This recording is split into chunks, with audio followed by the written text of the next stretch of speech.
No. Oh, no, Is this part of the second meeting?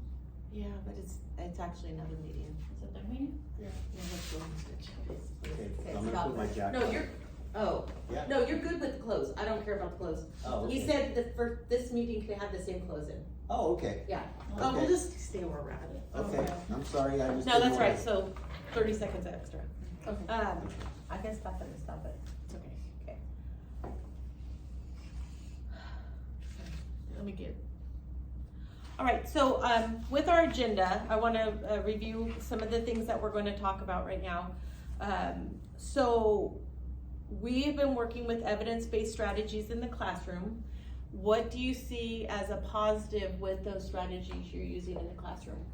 A positive that I'm seeing is that my low students are, since I'm front loading them, they're getting better prepared for the lessons when I teach them as a whole class. When I do it before I teach the lesson, because back then I used to do it after, but that even though I did it after, then the next day they will still struggle with the lesson. So doing it before, pulling the groups back before, really helped out with my low students. Yeah, my students are also participating more. Now they feel like they can participate. Before they would just like stay quiet and not really participate or follow along because they just didn't know what was happening. But now that they're front loaded and they know, they are the first ones to raise their hands and they want to be involved in the Yes. discussion. Ever since I incorporated the visuals, my low students are now participating even more because they have that support. I ask a question, the visual helps them answer the question. They look at the visual and they're happy and engaged to answer my questions during my lesson. So that's really nice to see. Definitely. And do admin have any next steps that you think are important for us to focus on as we look at our students and the progress that they're making in the classroom? Well, I just think, if we're, focusing on multiplication, that's a basic skill that they have to have moving on in math and moving up in the grade levels. But I think that needs to be practiced a lot every day. Even if students seem to have mastery of it, I think it's something that they need to continue to work on.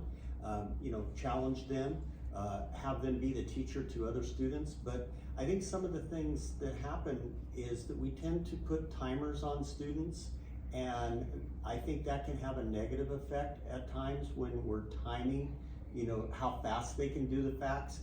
I think the focus needs to be more on understanding and knowing the facts. Mm-hmm. And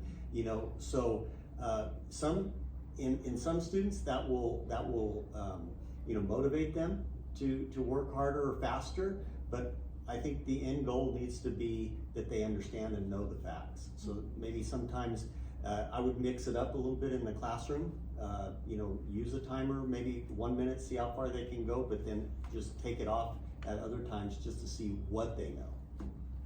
A lot of times it's confidence. Kids tend to know the process or how to, but they don't believe it. They don't trust themselves. So I think that front loading and supporting your students with what's to come, they get a head start and they'll prepare themselves mentally to what's to come. So I do feel that what you're doing will be effective as you continue on. And then one thing I would add is to make sure that they understand the basic foundations even around addition and subtraction first. So these all build upon one another, and even though this is where we're at in our standard, you need to make sure that they are solid with addition, solid with subtraction, give a mixed practice, because it's similar in reading too. They want to start reading novels, but it's like if you're not fluent in easier text, it's going to be difficult. And so sometimes they want to jump ahead, like I can multiply. Just make sure though that don't feel bad to go back, pull a group to work on addition, because they're going to need that foundation to be able to be efficient with multiplication down the road. And I know our ultimate goal is to make sure our students do well on our California State test. Yes. But what do you think? I know we talked about a pre-test. We did our pre-test and we're going to do a post-test. After we do our post-test, what do you think the next steps will be? What should we do as next steps if we still have some students that are struggling? Do we continue with our small group, pulling them in the back? Do we find some new evidence-based strategies that help? Do we do more peer tutoring? What do you guys think? I think if this is effective, if it works, if we see positive results, we can continue doing it throughout the school year. And then following next school years, we can do this. But, if they still need extra help and the skills we're trying right now don't work, I think we can just talk about it and revisit it and change it up and see what else can we do. I think the post, test will give us information. What, did it work? What can we tweak? Just tweak, little tweaks to make it more effective. And it'll give you a trend on who's scoring how, and who did not make growth. And you'll see a trend. Are they ELs? Are they Hispanic? What is it that is triggering them not to be focused on learning? So it'll give you information for next steps for sure. And then another thing is like parent involvement, having them, having the parents understand like where their child is struggling and seeing if we could get that support at home.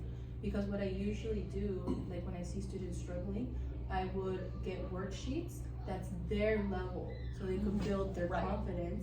And then I could explain to the parent, hey, if you could please just support your child in completing this worksheet, check to see if it's right, or just check to see if they did it. That way I can see it here at school.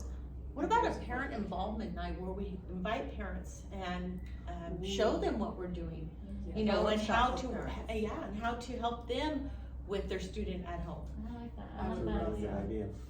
I think another thing you can do within your classroom is, students are motivated by charts. We talked about visuals and everything for our ELs, but all students benefit from that. And so if you're doing a group chart that shows their progress in their multiplication facts or whatever it is you're trying to measure, then they will be motivated to be a part of that and be a part of the green that you're gonna see when you put that in front of them. They wanna be part of it, they wanna do well.